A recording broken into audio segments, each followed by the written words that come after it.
मैं सादत हसन मंटू हूँ। उर्दू अदब के नक्काद मुझे अच्छा अफसाना नवीस कहते हैं। मैं अफसाना क्यों कर लिखता हूँ? इस क्यों कर का जवाब बहुत ही दिक्कत तलब है।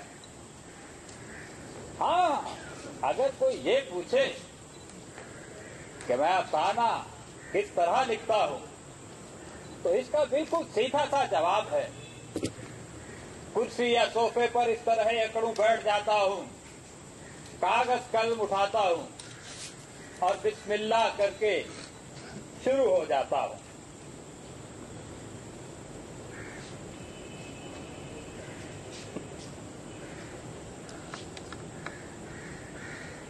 सवाल ये भी किया जा सकता है कि मैं अफसाना कैसे लिखता हूँ।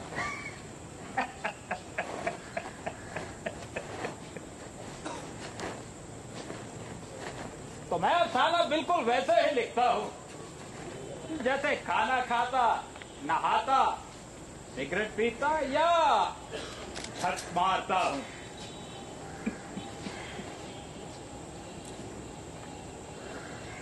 पूछने वाले ये भी पूछ सकते हैं कि मैं अफसाना क्यों लिखता हूं? तो इसका भी बिल्कुल सीधा सा जवाब है। मैं अफसाना इसलिए लिखता हूं कि मुझे इसकी लत पड़ चुकी है। जिस रोज अफसाना ना लिखूं, मुझे ऐसा महसूस होता है जैसे मैंने खाना नहीं खाया, कपड़े नहीं बदले या शराब नहीं पी।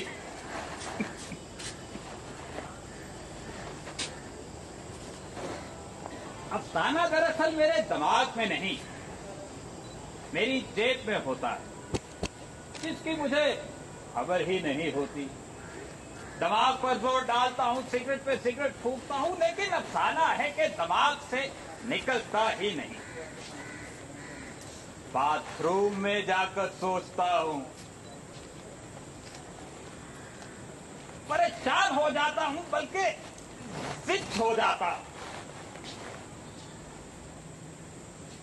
सादत साहब, ज्यादा सोचिए मत, बस कागज कलम उठाइए और लिखना शुरू कर दीजिए।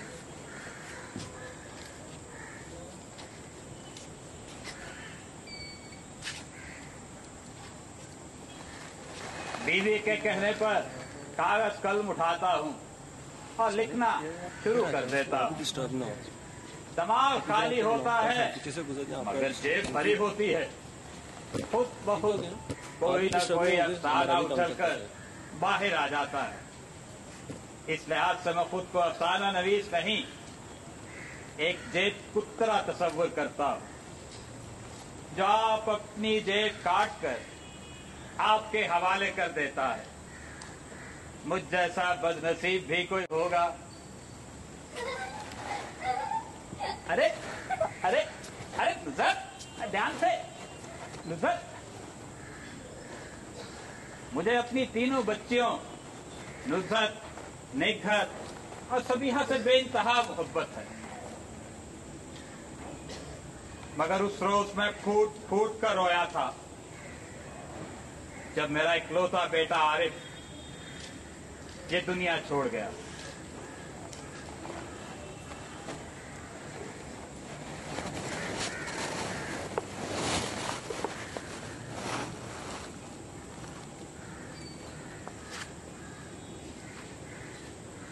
मैं महसूस कर रहा हूं कि आप लोगों को मेरे इस तरह बैठने पर कुछ एतराज है। बज़ाहिर ये कोई शरीफाना तरीका तो नहीं, मगर मेरी मजबूरी है। दरअसल जिन दिनों मैं बंबई में था तो वहां स्टूडियोज में घंटों खड़ा रहता, और जब इस तरह बैठता तो मुझे बहुत फरहत महसूस होती। अब ये मेरी आदत बन चुकी है, इसलिए आप हजरात से माजरत। जैसे कि मैंने पहले कहा कि अफसाना नवीसी की मुझे लत पड़ चुकी है, इसलिए मेरा जरिया मुआश भी यही रह गया है। पाकिस्तान आने के बाद मुश्किलात कुछ बढ़ चुकी हैं।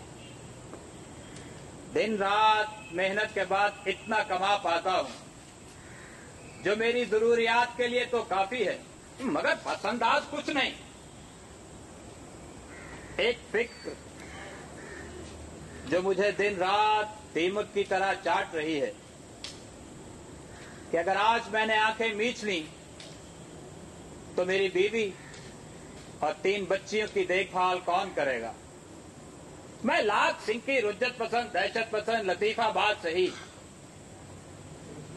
मगर 3 बच्चियों का बाप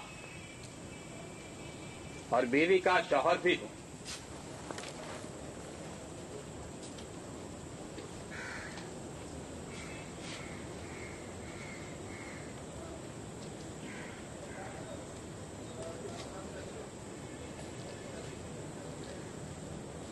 सादत साहब, काम बना? हाँ, पकड़ में तो आ रहा है। अच्छा, मैं सब्जी लेने बाजार जा रही हूँ। कोई सिगरेट वगैरह तो नहीं मंगवानी आपने? नहीं, अभी है। अब्बा जान अम्मी जान से कहे ना पूरियां तल दे। अभी कल ही तो कही थी पूरियां। पता है डाटा कितना महंगा होता जा रहा है। अब्बा जान अम्मी जान से कहे ना। अरे चलो तल दो पूरियां बच्चों को। आप चुप करें, ये ना जायज लाट मुझे बिल्कुल पसंद नहीं। आज घर में सिर्फ दाल चावल पकेंगे।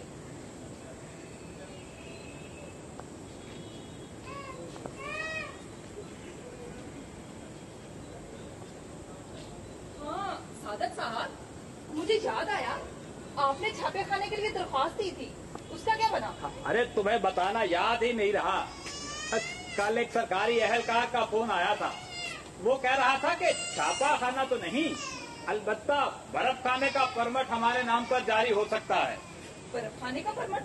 अरे उसके लिए तो काफी रकम चाहिए। अरे पहले सुनकर मैं भी परेशान हो गया था, मगर एक दोस्त ने बताया कि आप ये परमिट किसी ऐसे शख्स को दे दे जो बर्फ खाना लगाना चाहता हो। महीने के 400-500 रुपए मिल जाएंगे। अरे वाह, ये तो बहुत अच्छा है। मैं तो कहती हूँ और भी ये अफसाना नवीसी छोड़कर कोई अच्छी सी दुकान कर ले, हमारा अच्छा खासा गुजारा हो जाया करेगा। तुम बाजार जा रही थी? हाँ, कोई सिगरेट वगैरह तो नहीं मंगवानी? कुछ नहीं चाहिए मुझे। ठीक।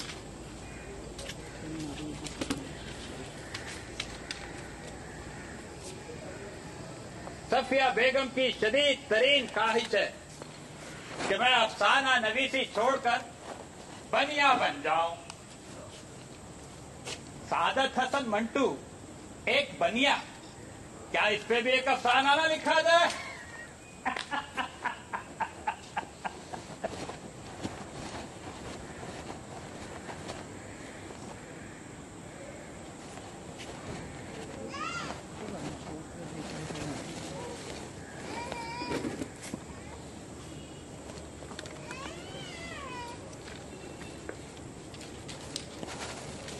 Solan whisky number 1। मजे और जरूर में इसका कोई जोड़ नहीं। दिल्ली में जब साले कृष्ण चंद्र से पहली दफा मुलाकात हुई और मैंने उसके सामने सोलन खोली तो बड़ी हैरत से बोला, तुम देसी सोलन पीते हो, बलायती है क्यों नहीं? बाद में पता चला वो तो साला शराब ही नहीं पीता। मेरे सामने बड़ा आंकड़े के लिए हेक का नाम ले दिया। बहुत प्यारा दोस्त है, कभी कभी अच्छा भी लिखता है, अब मगर सिगरेट बहुत ही घटिया ब्रांड के पीता है।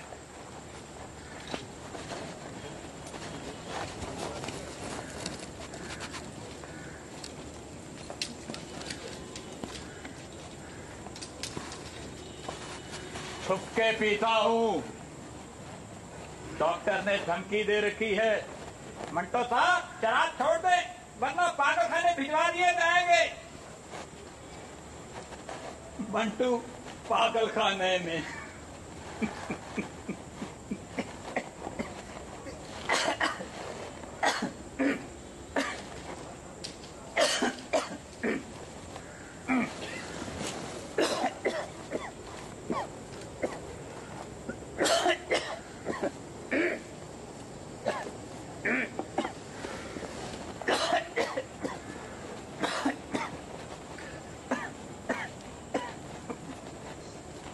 साली खांसी भी अजीब बीमारी है।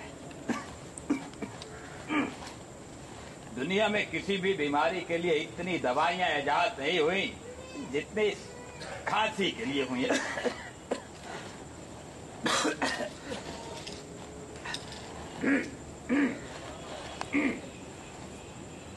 खांसी की भी कई किस्में हैं।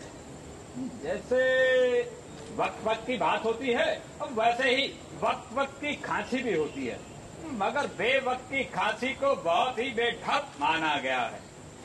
रात का पिछला पहर है, घर के तमाम अफराद सो रहे हैं, ऐसे में आप चाहते हैं कि अलमारी खोलकर उसमें से चंद रुपए और जेवरात निकाल लें।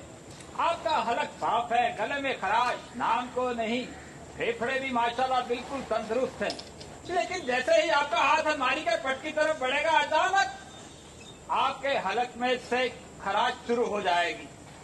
आप लाख दबाएं मगर ये कमबख्त आके ही रहती है। अच्छा खासा मुकर्रर तकरीर करने के लिए खड़ा होगा। मुअज़्ज़ज़ ख़वातीनो हज़रात, मैं माफी चाहता हूँ। मुअज़्ज़ज़ ख़वातीनो हज़रात, मैं इंतहाई माज़रत खा हूँ। मुअज़्ज़ज़ ख़वातीनो हज़रात,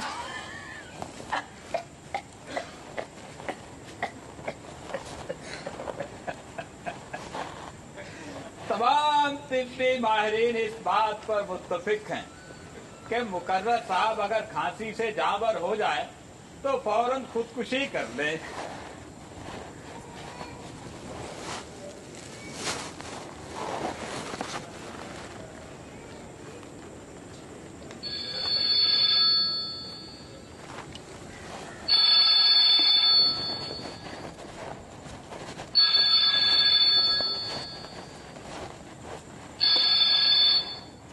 हेलो, हाँ कासमी, क्या हाल है? हाँ, क्या कहा? मेरा इंटरव्यू? अरे हटाओ यार। ओहो, अबे नहीं यार। अच्छा भाई, भिजवा देना। हाँ, कल मैंने तुम्हें अफसाना ठंडा गोश्त दिया था, उसका क्या बना? क्या कहा?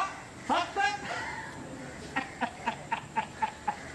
मैंने तो तुम्हें पहले ही कहा था, तुम्हारा नया जरीदा है, कहीं इसे बंद न करवा लेना। खैर, एक नया अफसाना लिख रहा हूं, आकर ले जाना। हाँ। अच्छा भाई, भिजवा देना। हाँ, रखता हूँ। हाँ, खुदा हाफिज। अब्बा जान जो बुर्का बना के दे। अब कैसा बुर्का? इस दुपट्टे का। अब मगर मुझे तो नहीं आता बनाना। दिखाए, मैं पता कैसे? इसको ऐसे पकड़े, अब जैसा मैं करूंगी वैसा आप दे नहीं सकते।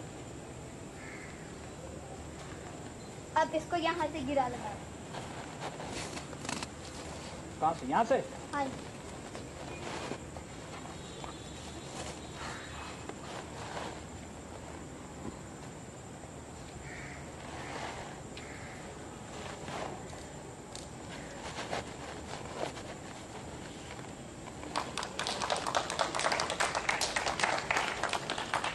पर्दे के हवाले से हमारी कौम अभी तक तजब्जुब का शिकार है। चंद रोज पहले बाजार दर्जी की दुकान पर गया तो क्या देखता हूँ, एक साहब एक हाथ में भूपू और दूसरे में बड़ी सी कैंची उठाए तकरीर फरमा रहे थे। अगर मुझे बाजार में कोई भी मुसलमान और बगैर पर्दे के नजर आएगी तो उसकी टुकड़ियां काट दूंगा। दर्जी ने अपने कारीगर से पूछा, यार ये अपने जनाब साहब की बहन और वजीर आजम की बीवी पर्दा क्यों नहीं करती? तो कारीगर बखिया लगाते हुए बोला, अमीर लोगों को पर्दे की जरूरत है क्या? मेरे एक एडिटर दोस्त के अखबार में एक कारी का खत आया कि जनाब अल्हम्दुलिल्लाह पाकिस्तान कायम हो चुका और शरीयत भी नाफिज हो गई। ऐसे में प्रोड्यूसर ठेका राय की फिल्म का गाना घूंघट के पट खोल गोरी पिया मिलेंगे पर पाबंदी लगाई जाए, क्योंकि ये गाना पर्दादार औरतों को बहकाने का सबब बन रहा है।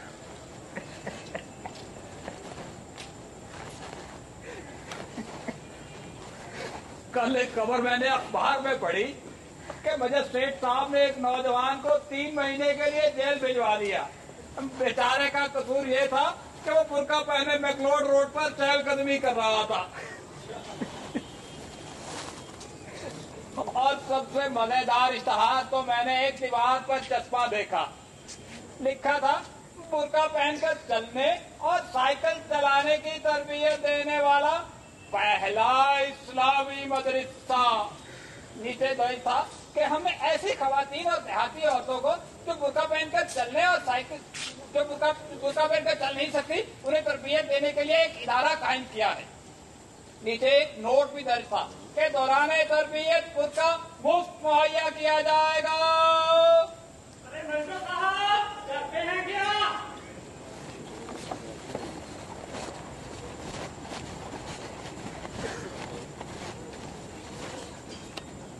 अरे कौन? तुफैल? अरे आलो आलो।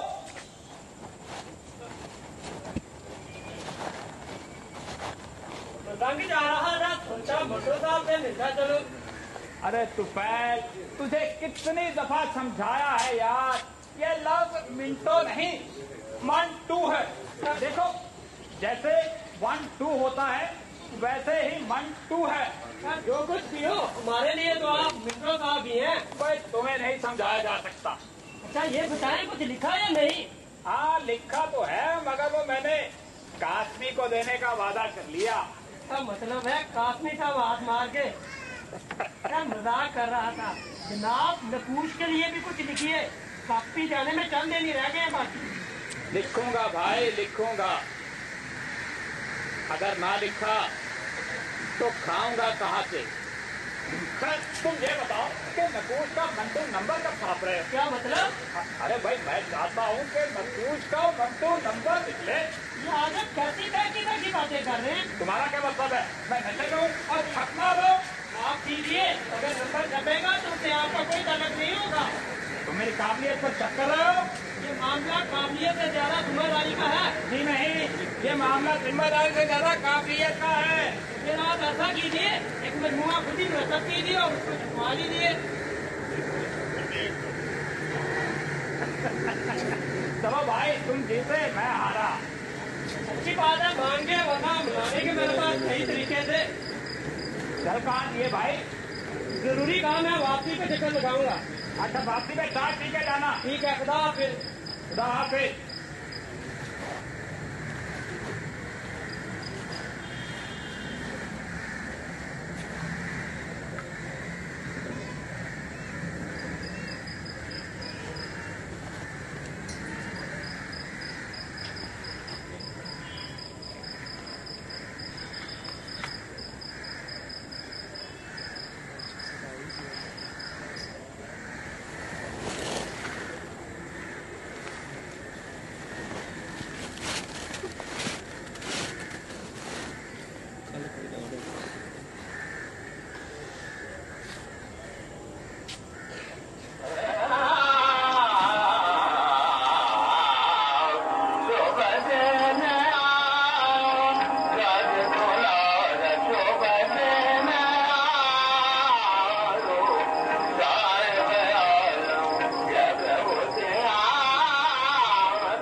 पाकिस्तान जिंदाबाद। सब्जी वाले ने सब्जी मिर्चें 3 पैसे में दी, जबकि टमाटर 5 पैसे पाव मिले। पाकिस्तान जिंदाबाद। सादत साहब, मैं महंगाई की बात कर रही हूँ और आप पाकिस्तान जिंदाबाद की नारे लगा रही हैं। अरे सफिया बेगम, ये भी एक कहानी है, सुनोगी क्या? अब वो परसों जिस रोज तुम अपनी बहन के घर गई हुई थी, वो जिस दिन मुन्नी की तबीयत खराब थी। हाँ हाँ उसी रोज मैं सवेरे उठ गया। मैंने कहा चलो सैर करते हैं। पाकिस्तान तो खैर पहले का देखा भाला था, मगर उसको जिंदाबाद होते मैंने परसों देखा। पाकिस्तान जिंदाबाद, ये लकड़ियों का टाल है। पाकिस्तान जिंदाबाद, फटाफट महाजन करूं। पाकिस्तान जिंदाबाद, गर्मा गर्म चाय। पाकिस्तान जिंदाबाद।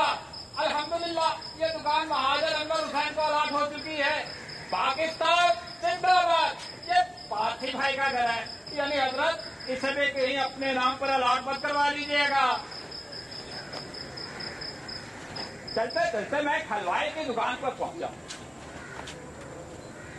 मैंने कहा तो लस्सी पीते हैं। दुकान की तरफ बढ़ा तो क्या देखता हूं कि दीवार के पंखा चल रहा है, लेकिन उसका रुख दीवार की तरफ है। मैंने हलवाई से उल्टा रुख पंखा चलने की वजह पूछी तो उसने मुझे घूर कर देखा और बोला, तुम्हें नजर नहीं आ रहा? मैंने गौर से देखा तो दीवार पर कायद आजम की एक तस्वीर आवेजा थी। मैंने दिल में जोर से पाकिस्तान जिंदाबाद का नारा लगाया और आगे बढ़ गया। थोड़ा आगे बढ़ा तो शोर सुनाई दिया। अखबार बिक रहे थे। बार की गोलियां सुनने को मिली। दिल्ली में दूसरा चल गया, लखनऊ में कांग्रेस के लुटेगा कुत्तों का हमला, कश्मीर 2 हफ्तों में आजाद हो जाएगा। ये शोर जरा थमा तो मैंने एक मदीन सूरत खातून को देखा। एक हाथ में थैला और दूसरे में अखबारात का बंडल उठाए आहिस्ता आहिस्ता चली आ रही थी।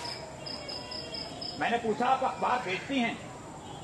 तो कहने लगी, जी हाँ।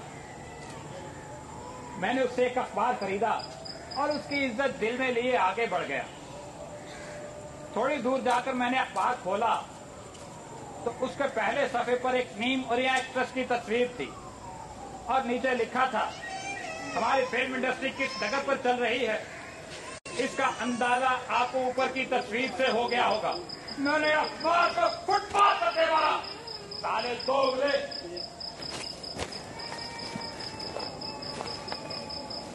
सादत साहब, क्या हो गया? क्यों खुद को आसान करते हैं? आपके कहने से इन्होंने दुरुस्त हो जाना है क्या?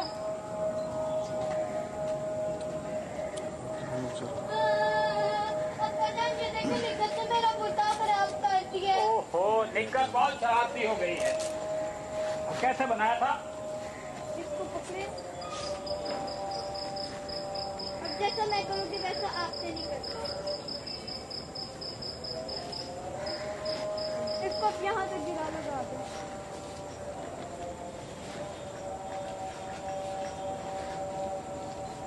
ओहो, ये चल।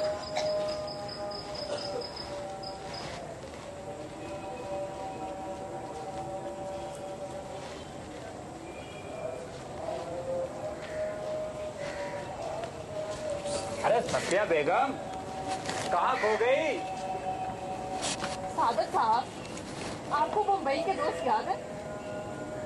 बम्बई बम्बई बम्बई, वहां की गलियां, वहां के स्टूडियोज और सबसे बढ़कर वहां के दोस्त शायद मेरी जिंदगी का हासिल है। ब्रिज मोहन, करिश काश्मीरी, श्याम, शाहिद लतीफ, अशोक कुमार, अरे कैसे अच्छे लोग थे ये सब। ब्रिज मोहन भाई तो बहुत ही दिलचस्प आदमी थे। आपको याद है जब एक बार उन्होंने आपसे चश्मा खरीदने के लिए 5 रुपए लिए और रात को भागे भागे आए, कहने लगे, भाभी मंटू समझता होगा कि मैंने उसके पैसों से चश्मा खरीदा है, जबकि चश्मा 6 रुपए में आया है। 1 रुपया मैंने खुद से डाला है। ब्रिज मोहन साला बहुत ही ज़हीन आदमी था।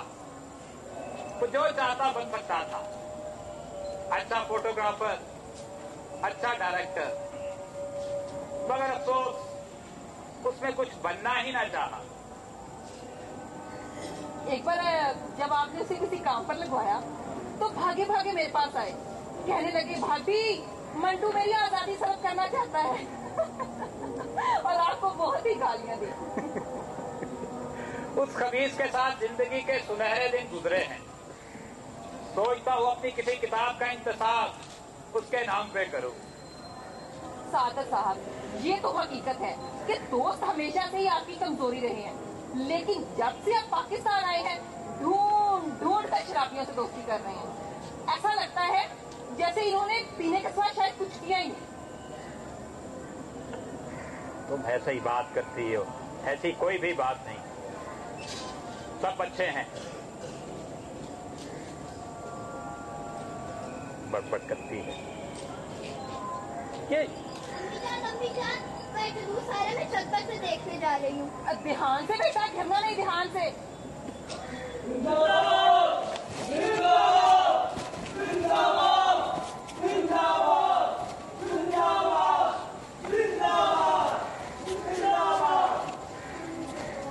मुझे इन शोर पैदा करने वाला लीगों से बचाओ। अनेक जुगत किस्म के लोग हैं, लंबे लंबे भाषण देते हैं, लेकिन इन्हें ये तक एहसास नहीं कि इनका मुल्क का असल मर्ज क्या है। ये लोग मजहब और सियासत को एक ऐसा लूले लंगड़े और जख्मी आदमी की शक्ल में पेश करते हैं जिसे दिखाकर हमारे यहाँ अमूमन भिखारी भीख मांगते हैं।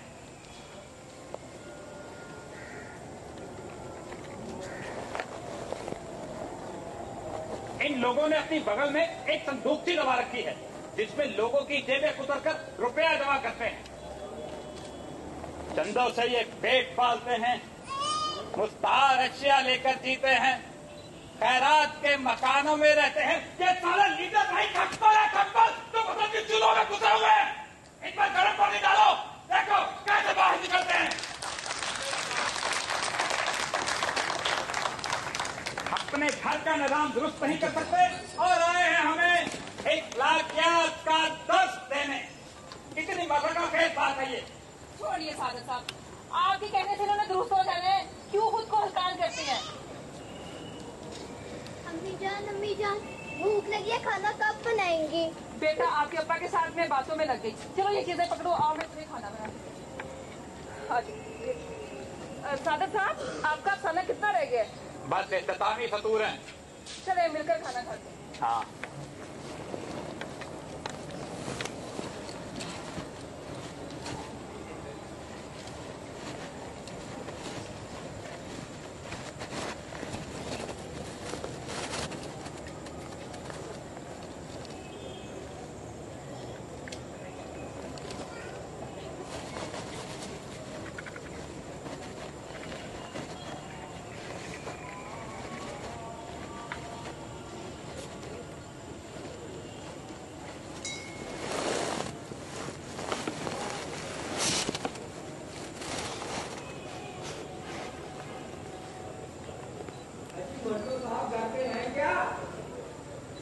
नुज़ात,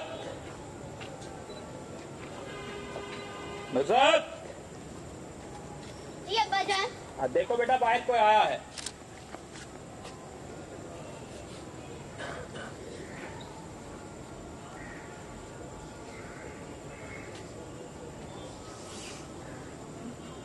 अब्बा जान,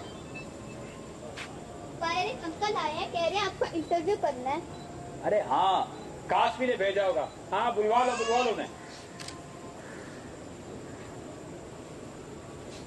अंकल आ गए।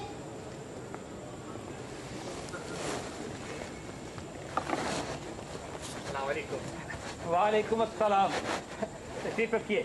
शुक्रिया जी, मैं रोजनामा रोज की तरफ से आया हूँ। अहमद नदीम काफी साहब ने आपको फोन तो किया होगा। जी जी जी जी। अखबार के अदबी शुमारे के लिए आपका इंटरव्यू करना है। अरे भाई, मेरा इंटरव्यू करके क्या करोगे? किसी फिल्म एक्ट्रेस का इंटरव्यू करो, तुम्हारा भी नाम होगा और अखबार की अशात भी बढ़ेगी। जी मंटो साहब, कसरे नफसी से काम मत लें। दरअसल मैं आपका ये इंटरव्यू उन लोगों के लिए कर रहा हूँ जो आप उर्दू जुबान का सबसे बड़ा फना निगार मानते हैं, लेकिन मेरा ये इंटरव्यू आपके जात के मख्फी पहलुओं के हवाले से होगा। क्या मतलब भाई? जी, अब मेरा कहने का मतलब है कि आपकी जिंदगी की कुछ बातें छुपी हुई हैं जिनके बारे में आपसे चंद एक सवाल किए जाएंगे। कासमी ने फंसवा दिया भाई। पूछो भाई, क्या पूछना चाहते हो? हाँ लेकिन डरो। अरे सत्या, अरे भाई सुनती हो? जी अरे भाई देखो, मेहमान आए हैं, इनके लिए कोई चाय वगैरह का बंदोबस्त करो। जी नहीं, शुक्रिया, तकल्लुफ की जरूरत नहीं, शुक्रिया। नहीं तो कदम की क्या बात है, मैं अभी बना कर लाती हूँ। फिर भी शुक्रिया। हाँ पूछो भाई पूछो। जी तो मंटो साहब बताइए, आपको बचपन में किन चीजों से लगाव था? बचपन में जिन दिनों मैं अमृतसर हाई स्कूल में ज़ेरे तालीम था, उस दौर में मुझे नावल पढ़ने का बहुत जुनून था। और ये जुनून इस हद तक बढ़ा कि बाज़ औक़ात किताबें उधार लेकर या रकम चुरा कर किताबें खरीदता। बाद किताबें पढ़ने से मना भी किया जाता। लेकिन उसका मैंने एक बड़ा अच्छा हल ढूंढा। मैं कुतुब फरोश के पास हेडमास्टर साहब का बेटा बनकर जाता और किताबें उधार में ले आता। बाद में वो पैसे बेचारे हेडमास्टर साहब को चुकाना पड़ते। उस दौर में मैं अंग्रेजी भी बड़ी रवानी से बोलता और यार दोस्त मुझे टॉमी टॉमी कहकर पुकारते।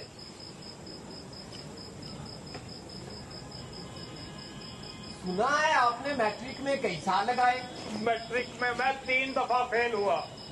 तीसरी दफा जब फेल हुआ तो घर वालों के डर से बम्बई भाग गया। न जाने कैसे स्कूल के हेडमास्टर साहब को खबर हो गई। उनकी मुखबरी पर घर वाले मुझे बम्बई से वापस लाए। लेकिन जब मुझे पता चला कि ये कार्रवाई हेडमास्टर साहब की है तो मैंने एक तंजीम बनाकर उनके खिलाफ इश्तहारबाजी शुरू कर दी और एक इश्तहार दीवार पर चस्पा करवा दिया। उसका उन्वान था, हाँ, हेडमास्टर मोहम्मद उमर खान मिल्लत इस्लामिया के होनहार फर्जंदों को पढ़ाकर बर्बाद करना चाहता है। अगर उसके खिलाफ कार्रवाई न की गई तो अंजुमन इस्लामिया खुद उसके खिलाफ कार्रवाई करेगी। मन जाने कारकुलाने हसन बिन सबा। और बिलाखिर चौथी दफा मैंने मैट्रिक पास कर ही लिया, वो भी 3rd डिवीजन में। लेकिन इंटर में मैंने फिर 3 साल लगाए। अच्छा, इंटर करने के बाद आप पर कुछ इल्जाम भी लगते हैं कि आप बहुत आवारा हो गए थे। क्या मेरे बारे में सारी तहकीकात करके आए हो? तो भाई अब तुमसे क्या छुपाऊं। उस दौर में तबीयत में कुछ अजीब इत्तराब था। उस कैफियत को शायद मैं कोई नाम न दे सकूं। उस दौर में मुझे जुए की लत पड़ गई थी।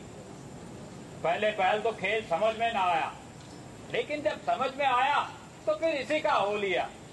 दिन रात तकियों कब्रिस्तानों के तवाफ करता, जलियांवाला बाग में सायादार दरख्त के नीचे बैठकर अजीम इनकलाब के ख्वाब देखता।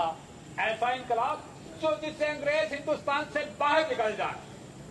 स्कूल जाती लड़कियों से इश्क लड़ाने के तरीके ढूंढता और दबाकर शराब और चर्च पीता। सादर साहब, आपने फिर पीने की बात की? अरे नहीं, मैं तो अमृतसर के दौर की बात कर रहा हूँ, जब मैंने नई नई शराबनोशी शुरू की थी। अच्छा, मैं समझी शायद। हाँ, तुम उल्टा ही समझती हो। बच्चियाँ कहाँ हैं? वो दोनों छोटियाँ शहर में खेल रही हैं, मुन्नी सो रही। अच्छा ठीक।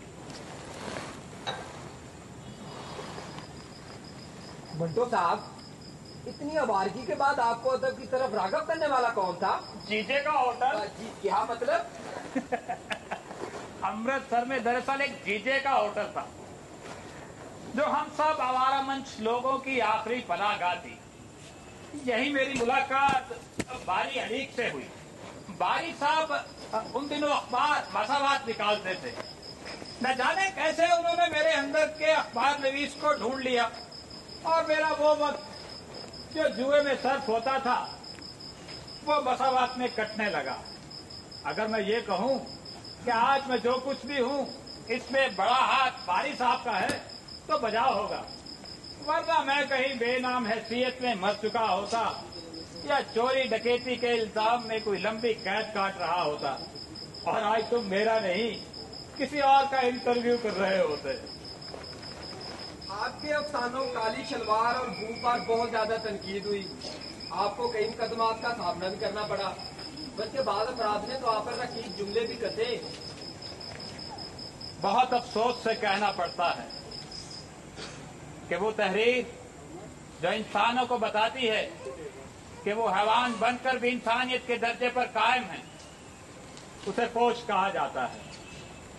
और बाकी भाई सीधी सी बात है, जो आदमी जितनी सच्ची और खरी बात करेगा उसको उतनी ही गालियां पिड़ेंगी। आप हिंदुस्तान में क्यों नहीं रुके, पाकिस्तान क्यों आए? हिंदुस्तान में भी मेरे दोस्तों ने मुझसे यही सवाल किया था कि तुम पाकिस्तान क्यों जाना चाहते हो, क्या मुसलमान हो या क्या डरपोक हो, लेकिन वो भी मेरे अंदर की आवाज को नहीं सुन पाए। मैं पाकिस्तान इसलिए आया हूँ ताकि यहाँ के सियासतदानों की हरामजदगियां फाश कर सकूं। मंटो साहब, आजकल बहुत शोर है कि शराब पर पाबंदी लगाई जाए, इसके बारे में आपके क्या ख्यालात हैं? एक मजे की बात बताओ, शराबियों में कई मुल्ला हैं और मुल्लाओं में कई शराबी हैं, लिहाजा शराब बंद नहीं होगी, ये बिकती रहेगी।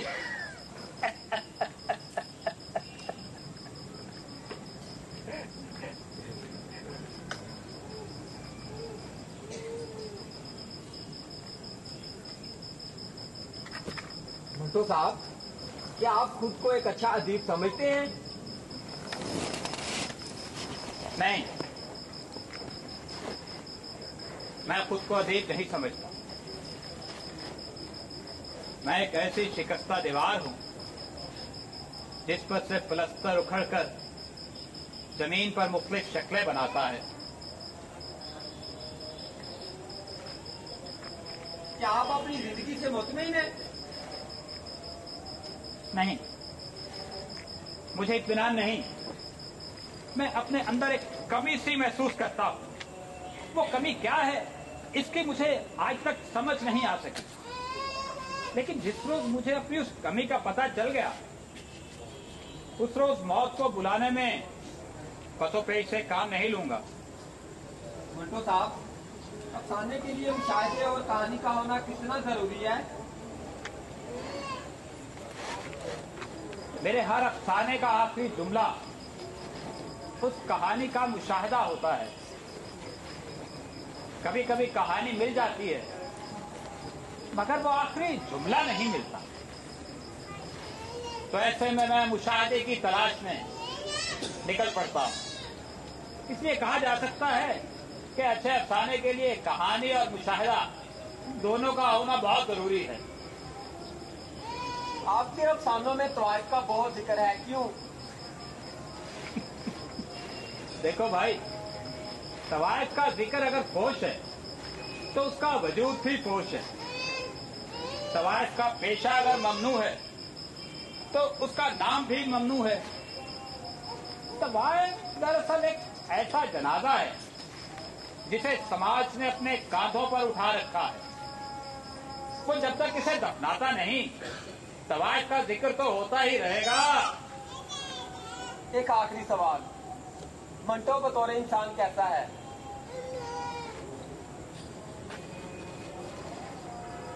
मजहबी एतबार से देखूं तो मैंने नमाज कभी नहीं पढ़ी, लेकिन सजदे बहुत किए हैं। गली में किसी जख्मी कुत्ते को देख लूं तो घंटों तबीयत खराब रहती है, लेकिन मुझे इतनी तौफीक नहीं कि उस कुत्ते को घर लाकर उसका इलाज करूं। माली मुश्किलात में घिरे किसी दोस्त को देखता हूं तो परेशान हो जाता हूं। जेब में पैसे होते हुए भी उसकी मदद नहीं करता, क्योंकि मुझे उन पैसों से शराब खरीदना होती है। झूठ कभी नहीं बोलता। हाँ, कभी कभी सच भी नहीं बोलता। बस ऐसा ही है मंटू। मंटो साहब, मैं आपका बहुत मशकूर हूँ। आपने मुझे इतना टाइम दिया जी। और मुझे इजाजत दी। जी,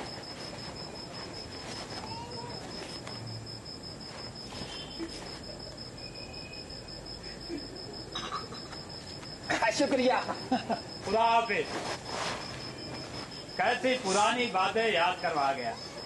वाह।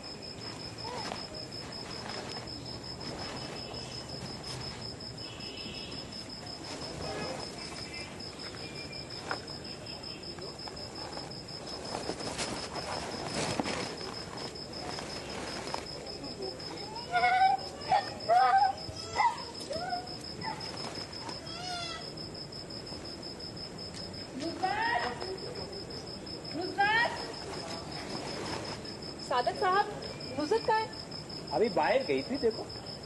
जी अम्मी जान। तुम्हें नजर नहीं आ रहा मुझे दीवारों पर लकीरें लगा रही है, अभी कल ही सुना कर पाया। चलो उसको पकड़ो। पागल कर दिया आप लोगों ने मुझे। मेरी सबसे छोटी बेटी दीवारों पर लकीरें लगाकर बहुत तस्कीन महसूस करती है। अगर देखा जाए तो इंसान की इब्तदाई तहरीर सिर्फ दीवारें काली करती थी, बाद में यही तहरीर दीवारें बनाती भी है और गिराती भी। खैर,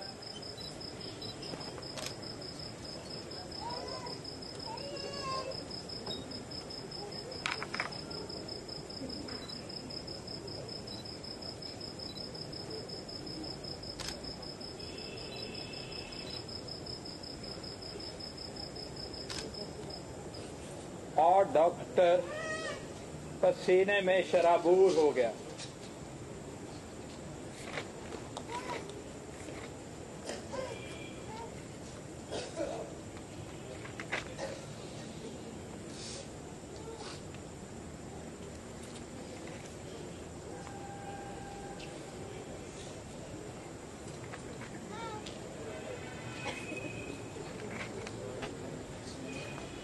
अरे सत्या,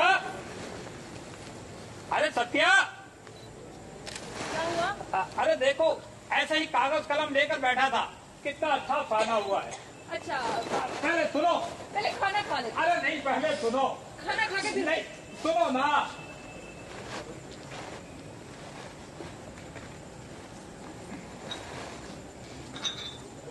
अमृतसर से स्पेशल ट्रेन दोपहर 2 बजे को चली और 8 घंटों के बाद मुगलपुरा पहुंची। रास्ते में कई यात्री मारे गए, मुतअद्दिद जख्मी हुए और कुछ इधर उधर भटक गए। सुबह 10 बजे कैंप की ठंडी जमीन पर जब सरायदीन ने आंखें खोली और अपने चारों तरफ मर्दों, औरतों और बच्चों का एक समंदर देखा तो इसकी सोचने समझने की कुव्वतें और भी ज़ईफ हो गई। वो देर तक गतले आसमान को टिकटिकी बांधे देखता रहा। यूं तो कैंप में हर तरफ शोर बरपा था, लेकिन बूढ़े सरायदीन के कान जैसे बंद थे। इसे कुछ सुनाई नहीं देता था। कोई इसे देखता तो यही ख्याल करता कि वो किसी गहरी फिक्र में गर्क है, मगर ऐसा नहीं था। इसके होशो आवाज चल थे। इसका सारा वजूद खला में मुअल्लक था। गतले आसमान की तरफ बगैर किसी इरादे के देखते देखते सरायदीन की आंखें सूरज से टकराईं।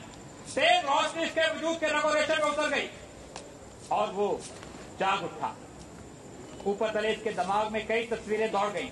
लूट, आग, भागम भाग, स्टेशन, गोलियां, रात और सकीना। सरायदीन एकदम उठ खड़ा हुआ और पागलों की तरह इसने चारों तरफ फैले हुए इंसानों के समंदर को खंगालना शुरू किया। पूरे 3 घंटे वो सकीना सकीना पुकारता कैंप की खाक छानता रहा, मगर इसे अपनी जवान इकलौती बेटी का कोई पता न मिला। चारों तरफ एक धांधली सी मची थी। कोई अपना बच्चा ढूंढ रहा था, कोई माँ, कोई बीवी और कोई बेटी।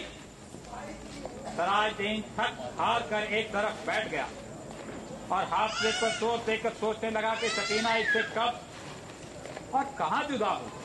मगर सोचते सोचते इसका दिमाग सकीना की माँ की लाश पर जम जाता, जिसकी सारी अंतड़ियां बाहर निकली हुई थी। इससे आगे वो और कुछ ना सोच सकता। सकीना की माँ मर चुकी थी।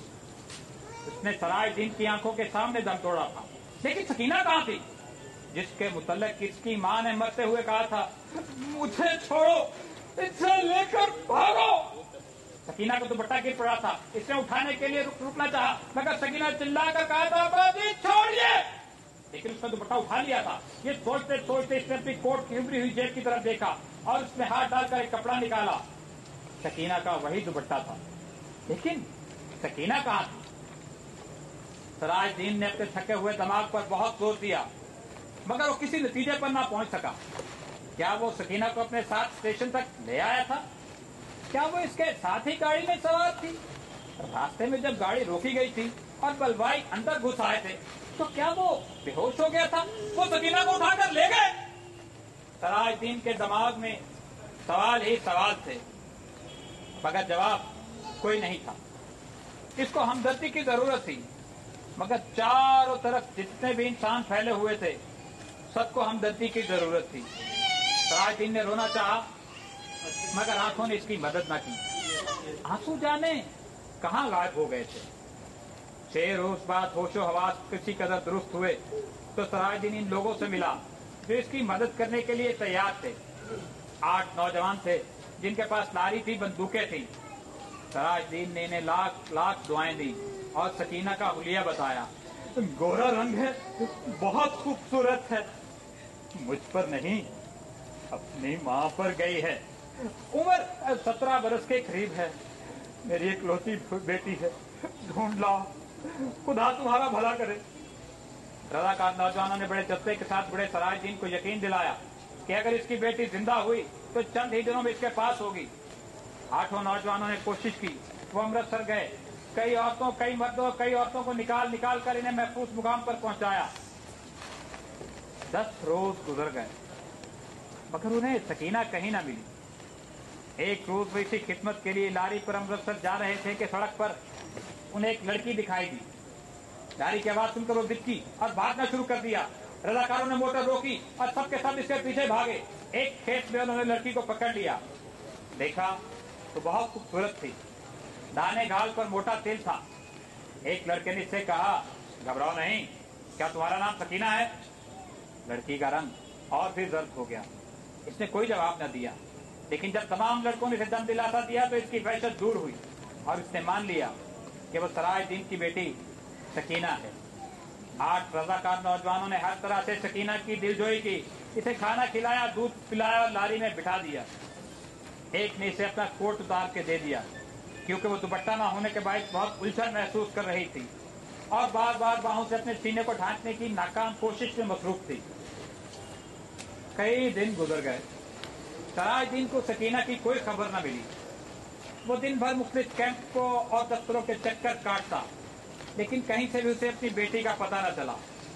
रात को बहुत बहुत देर तक इन रजाकार नौजवानों की कामयाबी के लिए दुआएं मांगता रहा, जिन्होंने इसको यकीन दिलाया था कि अगर सकीना जिंदा हुई तो चंद ही दिनों में से ढूंढ निकालेंगे।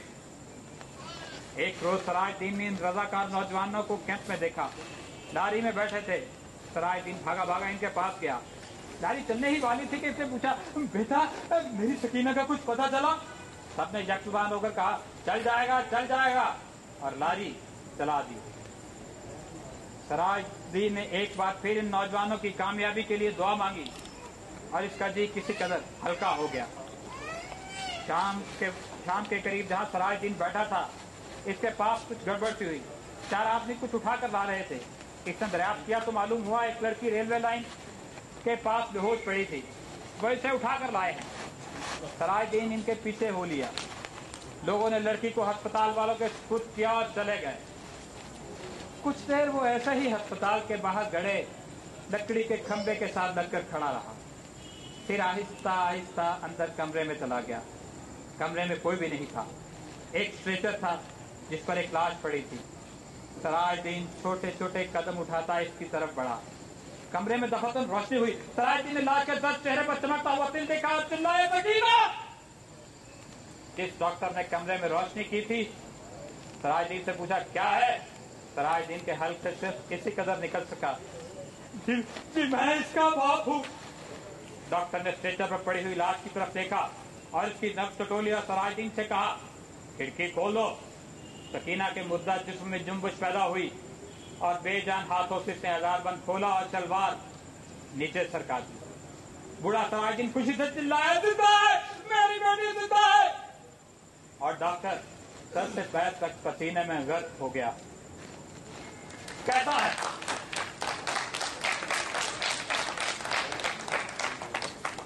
अच्छा है, बहुत अच्छा है, पर देखिए कहीं इस पर भी फौहिश नगारी का इल्जाम न लग जाए।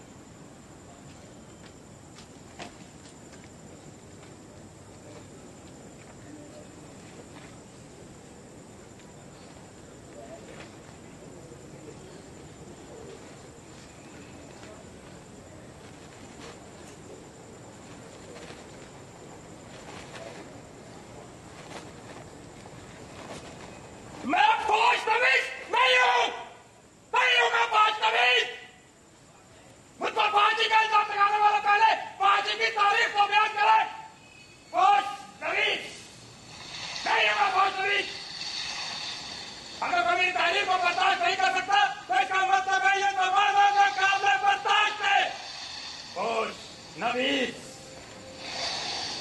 मुझमें जो बुराइयां हैं वो इस ऐसी बुराइयां हैं, मेरी तहरीर में नुक्स नहीं हुआ फौज नबीस, नहीं हुआ फौज नबीस।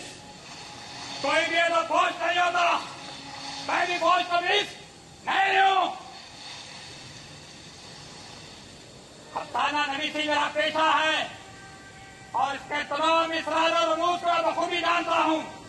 फौज नबीस, मैं इस तहजीब और तमद्दुन सोसाइटी की चोरी क्या उतारूंगा जो है ही नंगी। मैं इसे कपड़े नहीं पहनाता क्योंकि ये मेरा काम नहीं। फौज नबीस नहीं हूं मैं, फौज नबीस। गंदी नाली के कीड़े को तो मारते हैं, लेकिन उस मंबे को बंद क्यों नहीं करते जहां गंदी नाली निकलती है। नहीं हूं मैं फौज नबीस, नहीं हूं मैं फौज नबीस, नहीं हूं मैं फौज नबीस।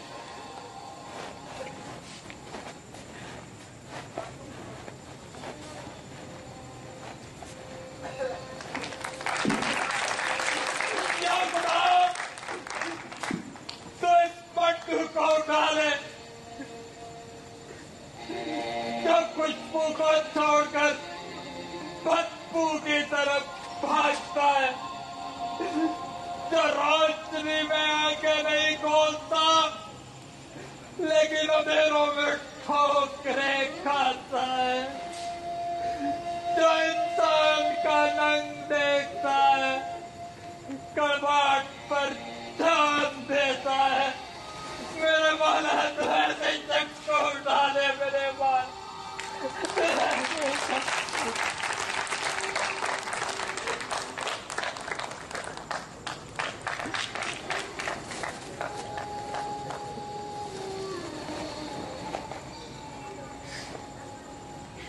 सादत हसन मर गया, लेकिन जिंदा रहने वाला मंटू आपसे इल्तमास करता है कि उस पर कोई भी इल्जाम आयद करने से पहले उसे मुकम्मल तौर पर पढ़ तो लीजिए।